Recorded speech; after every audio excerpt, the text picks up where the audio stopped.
Pond's and lakes देखो क्या लिखा है कि हम लोगों ने तालाबों में, झीलों में, नदियों में, इन सब में जहाँ जहाँ भी पानी होता है वहाँ पर हम लोगों ने प्लांट्स देखे कि नहीं देखे? Yes sir. खूब देखे हैं। लिखा है go on a field trip to a nearby pond if possible and try to observe the kinds of plants that are seen there. एक तालाब के पास जाना है जो तुम्हारे घर के आसपास हो अगर पॉसिबल है, और वहाँ पे जो प्लांट्स उग रहे हैं, जो भी हैं प्लांट्स वहाँ पे, उनको ऑब्जर्व करना है। ठीक है, क्या मिलेगा देखो, observe the leaves, stems and roots of these plants. उन प्लांट्स की क्या क्या हमको ऑब्जर्व करना है? लीफ ऑब्जर्व करना है, स्टेम, रूट्स। लिखा है some of these plants have their roots fixed in the soil below the water. Class 5 में तुम लोग पढ़ के आए होगे सबमर्ज प्लांट्स, है ना, ये सब पढ़ के आए थे। तो कुछ ऐसे होते हैं जिनकी रूट्स जमीन में नीचे, पानी की सतह में एकदम नीचे जमीन में फिक्स होती हैं, है ना। In terrestrial plants roots normally play a very important role in the absorption. अच्छा बताओ, जो टेरेस्ट्रियल प्लांट्स होते हैं नॉर्मल, जैसे ये हम लोग के घर के आसपास लगे हुए हैं लैंड पे, ये इनकी जो रूट्स हैं वो किस काम के लिए, क्या फंक्शन है उनका? सब नीचे से पानी खींचना। पानी ही सिर्फ खींचना, केवल पानी, न्यूट्रिएंट्स एब्जॉर्ब करना और उसको पेड़ को रोके रखना, सॉइल इरोजन को रोकना।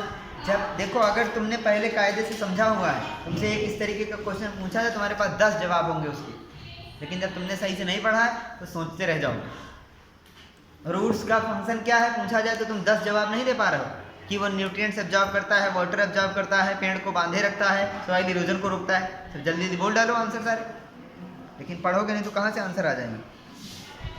लिखा है however in aquatic plants roots are much reduced in size and their main function is to hold the plant in place।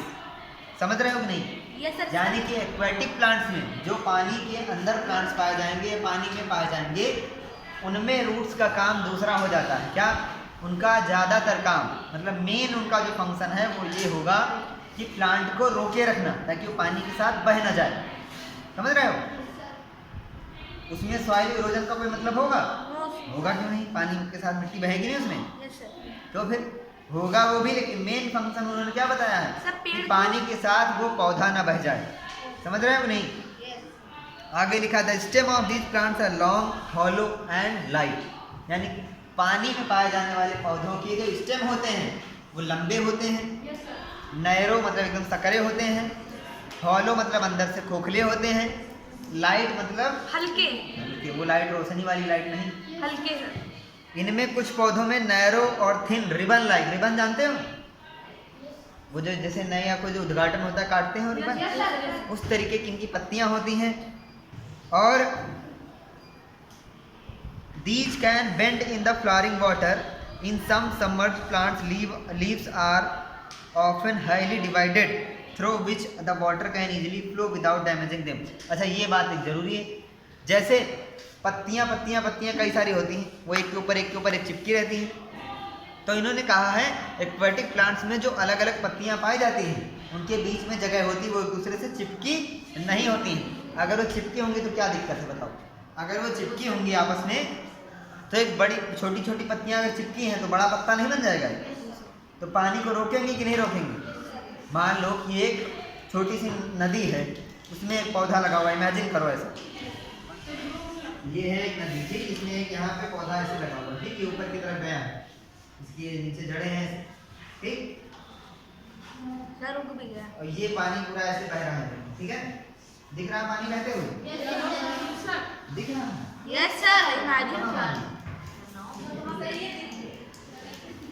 इसमें पानी कहाँ दिख रहा है? सर हमको सिर्फ मन में दिख रहा है। दिख रहा तो ठीक,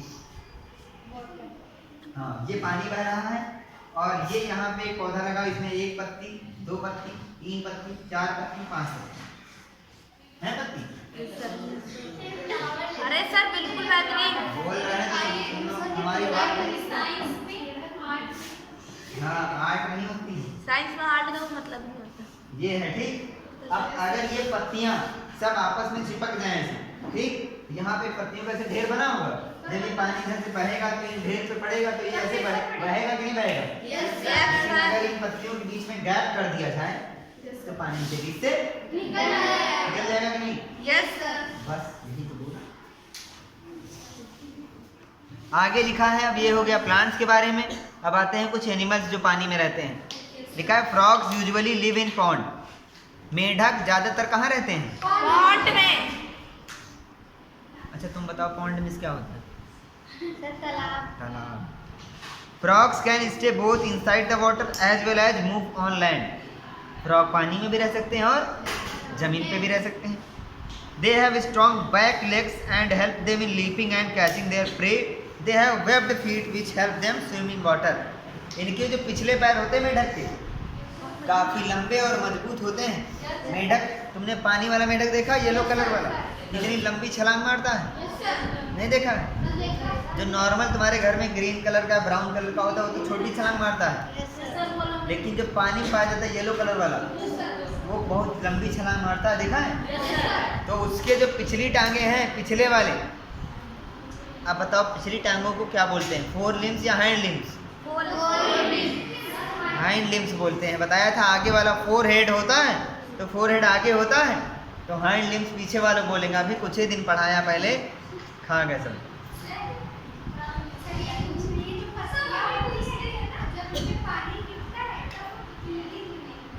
वैक्सी कोटिंग होती है उनके ऊपर, मोम की तरीके की कोटिंग होती है, तब भी सब वो ट्रांसलेशन करते हैं। और इसीलिए तो करती हैं वो, ताकि उनके ऊपर, आप देखो अगर वो उनके ऊपर पानी रुक जाएगा तो लगातार जो बारिश होती है उस समय उनके ऊपर पानी भरा रहेगा तो सांस कैसे लेंगी वो?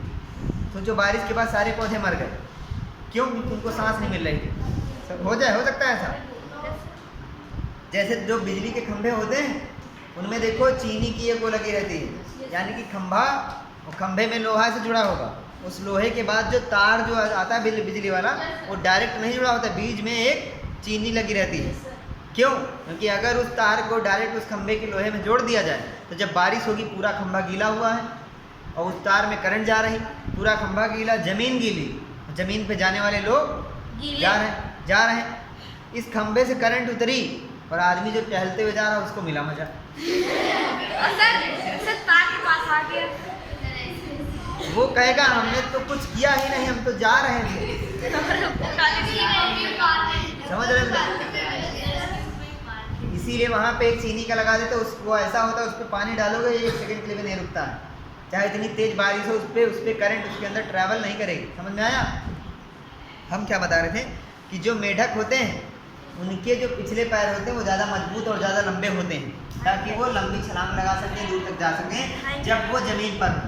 अच्छा, आप वो तो ज़मीन पर का डेफिनेशन बता दिया, अगर वो पानी के अंदर हैं तब वो कैसे चलते हैं? सर अपने सर पे डूब के देखो। मेढक का एक हाथ या एक पैर बना रहे हैं, देखो इधर, ये इसकी एक उंगली, 2 उंगली, सर पूरा मेढक बना लिया। अब ये मेढक का एक हाथ है, कह रहे हैं कि इसका जो हाथ या पैर होता है वो वेब्ड होता है। वेब्ड मतलब सर जुड़ा हुआ था, जुड़ा हुआ। तो यहाँ पे झिल्ली ऐसे लगी रहती है, यहाँ पे, यहाँ।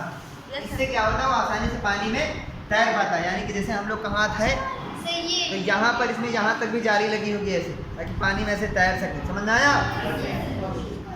हर्बेरियम फाइल का नाम सुना है? No sir. हर्बेरियम फाइल एक होती है, उसमें अलग अलग पत्तियाँ, अलग अलग पौधे के वो बीज ये सब लगाए जाते हैं, उनके नीचे उनका नाम, कहाँ पाए जाते हैं, कौन से क्लास से होते हैं, कौन से फाइलम से, सब पूरा डिटेल उसमें लिखा जाता है। वो जो फाइल बनती है तुम लोग कोई बनवाएंगे, अभी नहीं, अपर क्लास। ऑर्गेनिज्म सब जब बोल रहे हैं तो उसमें प्लांट्स आएंगे या नहीं आएंगे? आएंगे। क्यों प्रशांत? आएंगे, ठीक, आने दो फिर। लिखा है we went on a journey through different habitats and discussed many plants and animals. हम लोगों ने जर्नी पूरी करी है जिसमें हमने डिफरेंट हैबिटेट्स पढ़े हैं। जैसे हम लोगों ने ओशियन पढ़ा था, पॉन्ड्स, लेक्स पढ़ा था, टेरेस्ट्रियल हैबिटेट्स, फॉरेस्ट पढ़ डाला। Yes sir. तो सब कहीं होके आ गए हैं, चाहे भले ही मन की यात्रा करी हो, है ना? फिजिकली रूप में हम भले ना वहाँ गए हों, लेकिन मन से हम वहाँ पहुँच के लौट आएंगे, नहीं लौट आएंगे? In activity 1 we listed objects, plants and animals found in different surroundings. शुरुआत में ही, चैप्टर के शुरुआत में हमने एक टेबल बनाई थी एक्टिविटी 1 के अंतर्गत, जिसमें हमने अलग अलग हैबिटेट में पाए जाने वाले प्लांट्स और एनिमल्स को कैटेगराइज किया था। याद है उसके बारे में कुछ? लिखा है सपोज, ऐसा सपोज करो we stop a while and think which example in our list are living. अब उस एक टेबल में हम ये देखें कि कौन से लिविंग है और कौन से नॉन लिविंग। कर पाओगे? Let us think of examples from a forest. Forest को सोचो अपने दिमाग में। इसमें ट्री जो है, ट्री वो बताओ लिविंग है कि non living? Living. Creepers, small and big animals, birds, snakes, insects, rocks, soil, water, air, dry leaves, dead animals, ये सब क्या है? रॉक्स बोला, पत्थर बोला है, सॉइल बोला, मिट्टी, वो सब लिविंग है, वो नॉन लिविंग। इसमें से ज़्यादातर क्या है? लिविंग थे। अब देखो आगे लिखा है mushrooms and moss may be only some of the object that are present in the forest which of these are living. इनमें से कौन कौन से लिविंग है? तो बता पाओगे? बता लोगे? चलो अपनी बुक में पेंसिल से उनको अंडरलाइन करो जो लिविंग। फॉरेस्ट में ट्रीज को करना है लिविंग, क्रीपर्स को करना है living, small and big animals को करना है, बर्ड्स को करना है, स्नेक्स को करना है, इंसेक्ट्स को करना है, रॉक्स को नहीं करना है, सॉइल को नहीं करना है, वाटर को नहीं करना है, एयर को नहीं करना है, ड्राई लीव्स को नहीं करना है। अच्छा, अगर ड्राई लीव्स की जगह सिर्फ लीव्स लिखा होता? तो करते डेड एनिमल्स नहीं करना।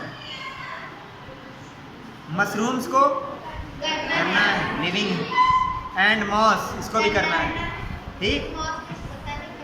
मे बी ओनली ये हो गया। Think of object that you can see around you at this moment and group them as living and non living. अपने चारों तरफ देख करके कुछ चीज़ें ऐसी ढूंढो जिनको तुम लिविंग और नॉन लिविंग में कैटेगराइज कर सको। अभी नहीं करना है। इन सम केसेस, कुछ केसेस में it is easy for us to know. For example, we know that objects like chair or table are not alive. कुछ केसेस को छोटे बच्चों को बताओगे वो भी बता देंगे कि ये लिविंग है कि नॉन लिविंग। जैसे टेबल क्या है?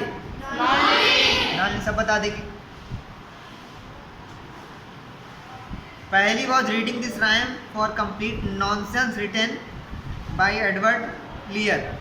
ये जो एक पोयम लिखी है इसको पढ़ो जरा।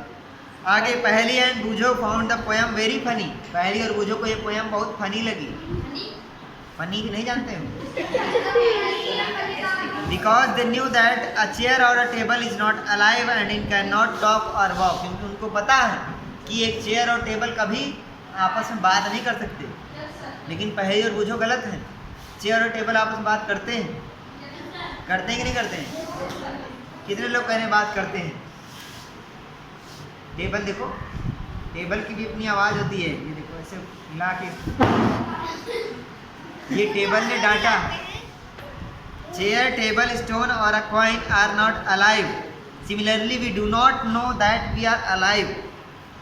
वी डू नो, हमें ये पता है कि हम जिंदा हैं, हम लोग जीवित हैं। आगे देखो लिखा है we also see animals around us that are so full of life. Dogs, cat, ये सब फालतू बातें लिखी हैं कि डॉग, कैट, मंकी ये सब क्या है? जीवित हैं। क्या तुम्हें सब नहीं पता? तो पता है। इन्होंने पता नहीं पेज भरने के लिए लिखा है, ये किस कारण लिखा है? सर हाउ डू से शुरू करिए यहाँ से सर। अब तुमने कह दिया हम यही करेंगे। How do we know that something is living. अब ये पूछा है कि हम कैसे जानेंगे कि ये चीज़ लिविंग है? बताओ। चलने से।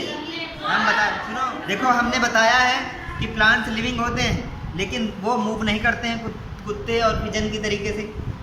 फिर दूसरी तरफ हम ये कहते हैं कि कार और बस मूव करती है लेकिन वो नॉन लिविंग है। हमने अगर ये माना कि जो चीज़ मूव करती है वो लिविंग है और जो नहीं करती वो नॉन लिविंग, तो पेड़ जो है वो एक जगह रुका रहता है। सर वो लेकिन बस और कार चलती है, तो इसमें से living plants and animals appear to grow in size with time. हमने देखा प्लांट और एनिमल टाइम के साथ साथ क्या होते हैं? बढ़ते रहते हैं। But then at times clouds in the sky, हमने आसमान में देखा बादल, वो भी टाइम टू टाइम बढ़ते हैं, घटते हैं, सब होता है। तो क्या वो लिविंग है? No sir. बोलो मत, सुनो सिर्फ। बट देन, हाँ ये हो गया। Does it mean that clouds are living? No. So how does one distinguish between living and non living things? Do living things have some common characteristics? यानी कि जितनी भी लिविंग थिंग्स पृथ्वी पे पाई जाएंगी, क्या उन सब में कोई कॉमन कैरेक्टरिस्टिक्स हैं जो पाई जाएंगी? सुनो केवल, अभी बता रहे हैं। You are a wonderful example of a living being. सबसे बड़े लिविंग बीइंग के एग्जाम्पल तुम हो। Yes sir. हाँ, तुम सबसे बड़े हो।